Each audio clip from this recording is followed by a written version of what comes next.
اقبال واحد شاعر ہیں جنہوں نے فلسفے میں سارے فلسفے کی جو بنیاد ہے، جو کرکس ہے، جو فلسفے کا نچوڑ ہے، وہ آپ کی ذات کو کائنات کے ساتھ جوڑا جاتا ہے۔ ہر ایک نے کوشش کی۔ ہیگل اس معاملے میں تھوڑا مختلف تھا کہ وہ اس کو مادیات سے تھوڑا اوپر لے گیا، یعنی کہ کائنات کو ایک پورا مادہ تصور کر کے اقبال نے، سارے فلاسفر نے اس کو جوڑا۔ اقبال اس سے آگے چلا گیا۔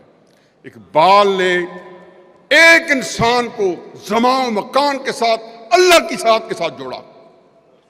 یہ جو خودی کا لفظ ہے، یہ لفظ ہم تو سمجھتے ہیں شاید خود کے اوپر اعتماد ہے، یہ بھی ہے، خود کے اوپر یقین کامل ہے، یہ بھی ہے۔ خودی کا لفظ جو ہے، سمجھیں کہ خدا کے تک پہنچنے کے لیے، اپنے اندر سے خدا تک پہنچنے کے لیے، باقی خداؤں کے انکیشن کے لیے ایک لفظ خود ہی نکلا۔ پورا فلسفہ اس میں دیا۔ ایک فلاسفر مجھے نہیں ملتا، آخر اب تو آسان ہو گیا، ایک فون ہے، گوگل کریں، ہر فلاسفر کے بارے میں 10 لائن 5 لائن، زیادہ ٹائم ہی نہیں خرچ ہوتا، آپ کو سب پتہ چل جائے گا۔ پھر آپ دیکھیں گے کس فلاسفر نے۔